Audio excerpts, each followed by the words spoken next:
I'm going to start by reading a couple of river poems. These poems are about the Slits River, which is an Oregon river that empties out into the ocean just south of Lincoln City.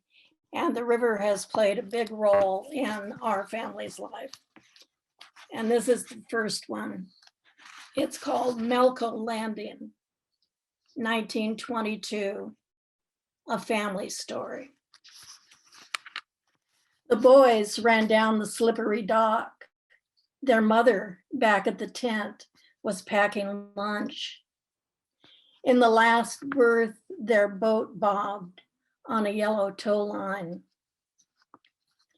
A kingfisher wishing to flight startled the youngest, who tripped and slid under the dock, opened his eyes to silt and mudcats' spiny fins.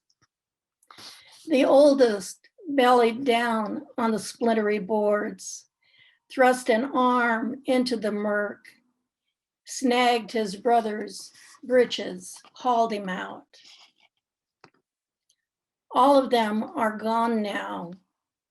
The boys, John and Earl, Gladys, their mother, the boat, the dock, the kingfisher. I am the only daughter of the youngest boy who nearly drowned. Only the handed tale of that morning and the river remain. I bequeath them both to you, my sons. Okay, this is the second river poem called Patrimony.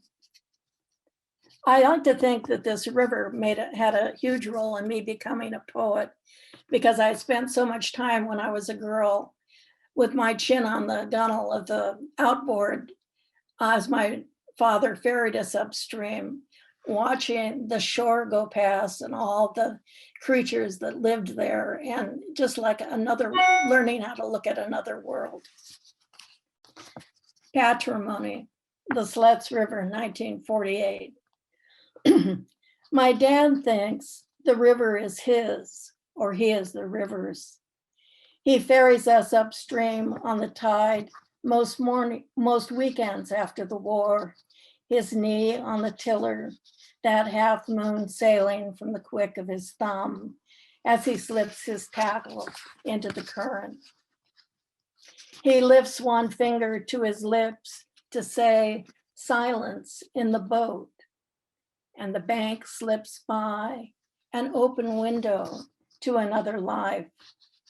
Muskrat, voles, the dark mouths of their burrows. Alders and willows dip their leaves into the stream.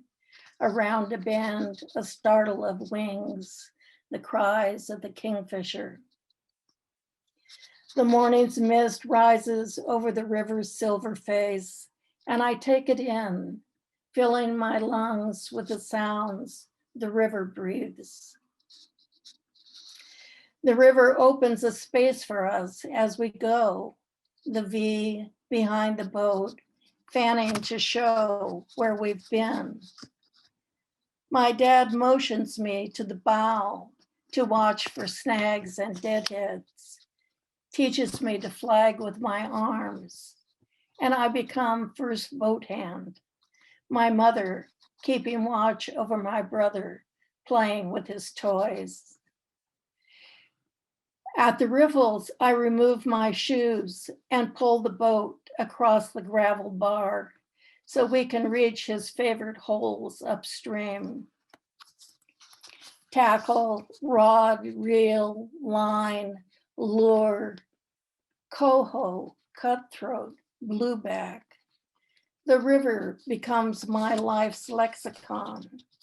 Gull, heron, jay, the thrash of swan, riffle, sandbar, minnows in shallows, meander, loop, bend, the trill of a creek. This is what my dad will give me. though until I wrote these words, I didn't know.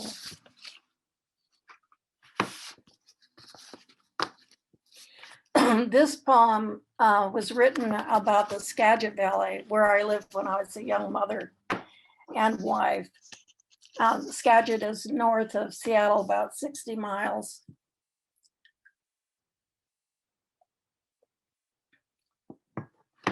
And it's one of the most, it's an incredibly fertile valley. Abundance.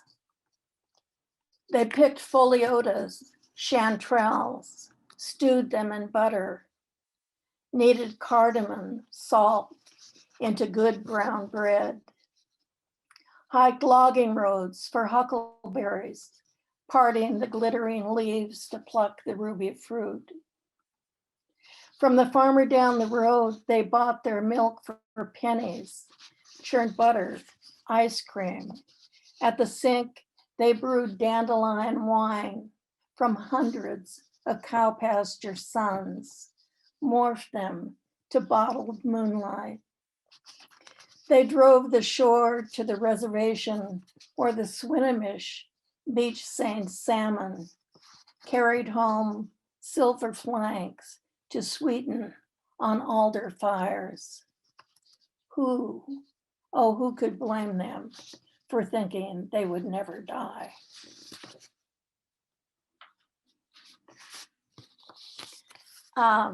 This poem is for my husband, Mike, my late life sweetie, and it's called Sweet Mercies. It's the title poem of my last chapbook.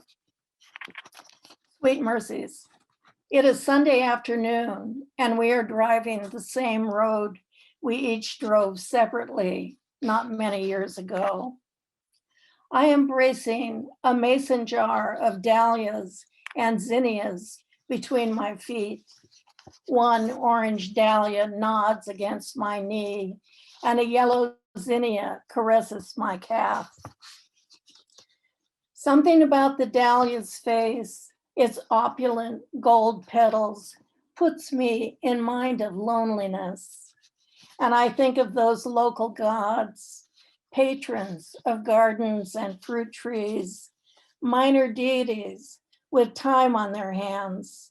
Now, so many orchards are sacrificed to houses, and so few have time for gardens.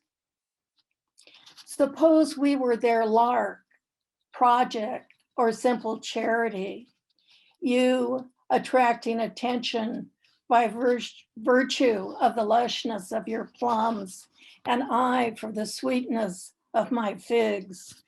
And because both alone, spading our separate plots, soaking the roots of roses' hottest days, they recognized our loneliness. And for this, bruised their delicate hands on the cogs and wheels, the pulleys and levers of the universe, edging you toward me towards you.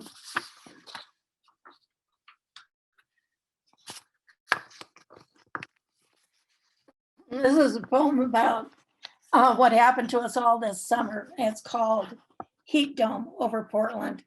And as many of you will recognize, there's a reference to Icarus at the end of the poem. Heat dome over Portland.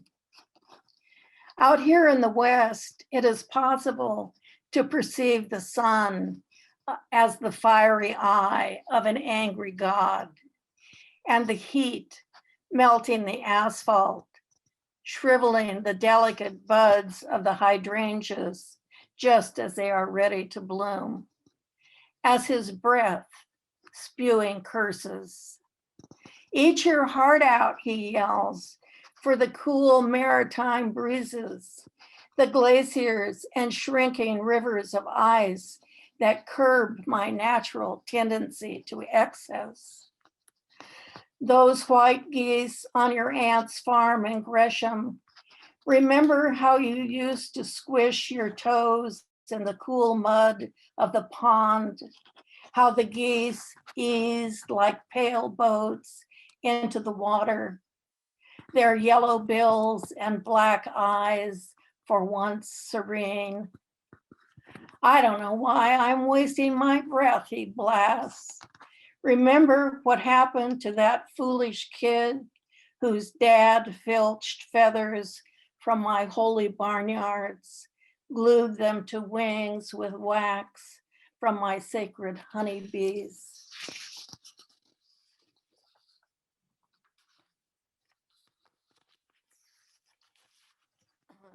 This is a poem called Crossing the Columbia Bar from the viewing platform, South Jetty. A ship hovers far offshore, ghostly, barely visible, a deeper blue against the seas royal in the semi-darkness of the departed storm. Leaning against the sand-blasted rail at Fort Stevens, we strain to see the spectral shape, no bigger in the distance than a minnow. We breathe in the deep broth of coastal air, the faint fishy smell of nets and gills, feeling in ourselves we belong to this landscape. From the time we were children in our separate families, driving from Portland to the coast, grandmothers, uncles, dads, and moms, wild blueberry pies, crabs pitched clattering to the hold of a rented boat. What makes a place your own? A place you can close your eyes and smell it. Recall small cabins dotting shifting sands. Were we talking or just deep in our own thoughts? Suddenly, the ship's great hulk looms large out of the mist, a giant shadow slipping behind the jetty, disappearing from view. In imagination, we see the bar pilot, yellow slickered, the ladder slung between pilot boat and bridge. What sifts a place deep into your cells? Trawlers, steamers, brigs, barks, schooners, lost crossing the bar. And the two of us, our small, ordinary lives, leaning against the weathered rail, breathing it in, breathing it all in.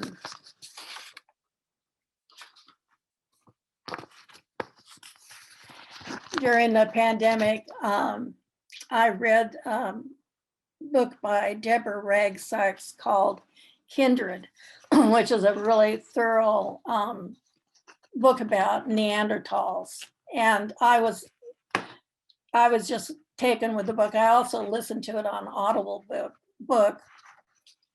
And, I've always had a special place in my heart for Neanderthals. And I'm so glad to know that I have some of their DNA in me, which 23andMe assures me I do have 87%.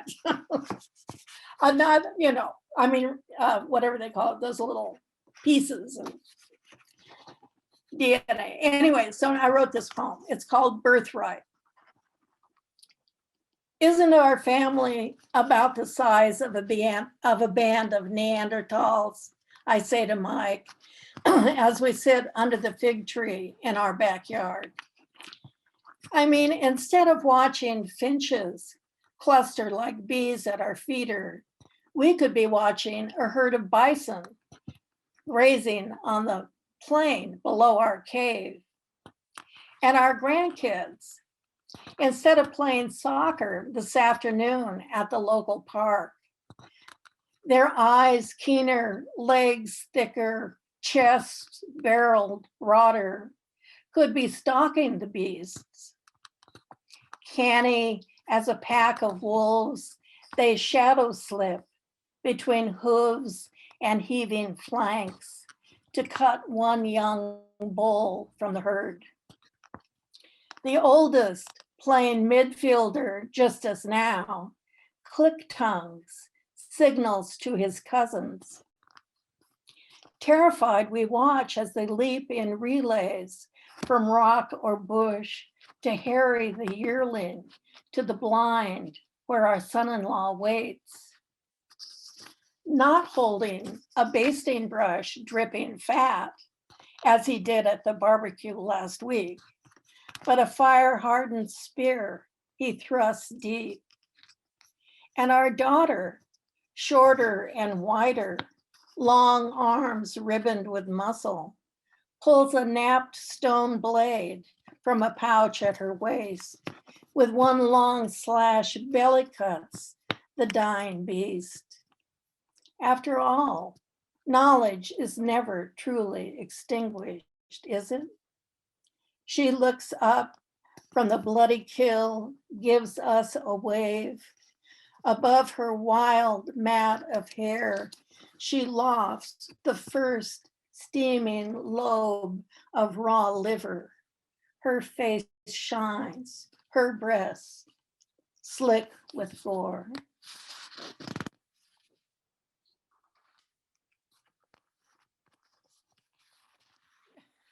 During the pandemic, I spent a lot of time listening to audiobooks and napping.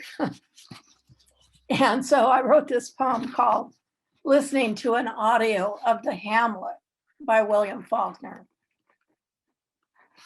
I pull up a blanket and lie down for a nap, riding a wave of drowsiness up and down the hills of Faulkner's long winding sentences into Frenchman's Bend. Drifting to a snooze just as Pat Stamper, the horse trader, is conning Ab Snopes into believing a horse nearly dead on its feet is actually high-tailed and frisky, a real steal, black shoe polish, a little saltpeter under the gums. One trick following another until I start laughing so hard I wake myself up and sit on the edge of the bed thinking how I want the voice of that reader very much like my father's, its good-humored acceptance emanating from wherever he resides in the afterlife, to go on forever. Because it seems to reach inside me with something like comfort. And I think, what better can I do with what remains of my life than listen to Faulkner, one outrageous story following another, all the great, rollicking, vast, offensive, pratfalling panoply of human folly and meanness. And then if I did, perhaps I could let go of the despair clutching at me all these years.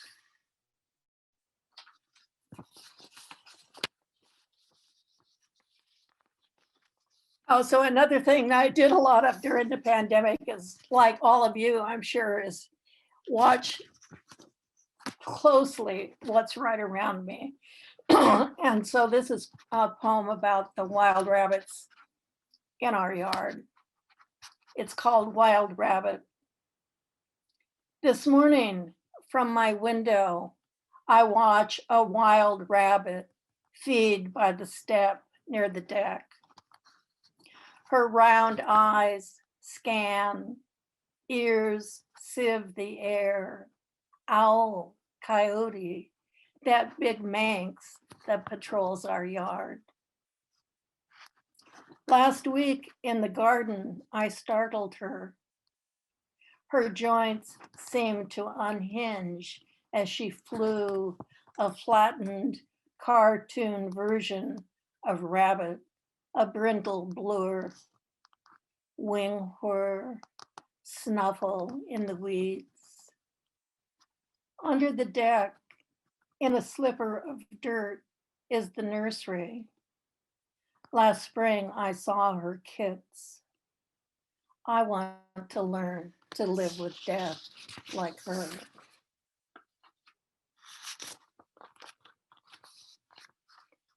Two more poems. This is a poem about childhood. What remains?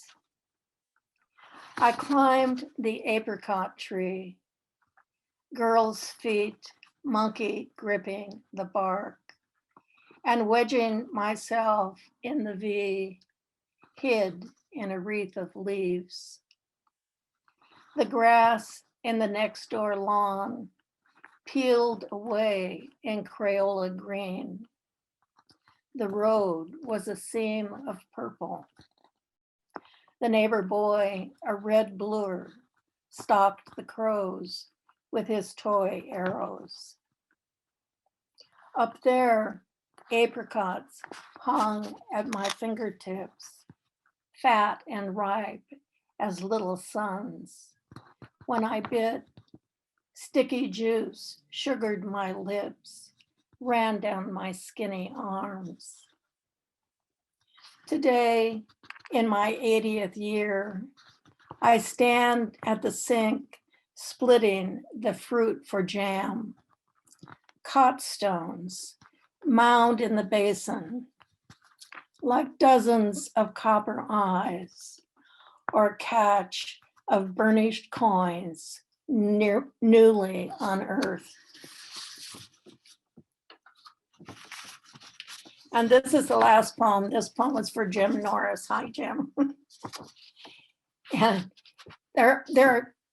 we have a little dinner party group. There are 6 of us, 3 couples. And this was one of the dinner parties we had. Dinner party. Jim brought a medley of tinsel wrapped cheeses arranged on a willow plate.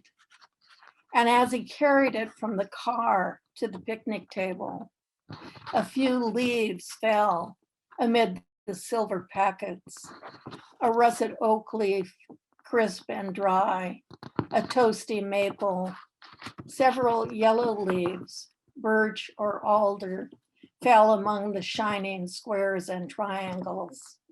Just a small gust of wind, and the 6 of us old friends, gray heads inclined together around the worn table. We didn't seem to care if we ate it all. The wine glowed in our glasses. The first bats flitted like swallows. Sparks flew from the dome of the outdoor burner. Amid the remnants of tinsel, an offering of leaves. Thanks, everybody. That was a lot of fun to read to you.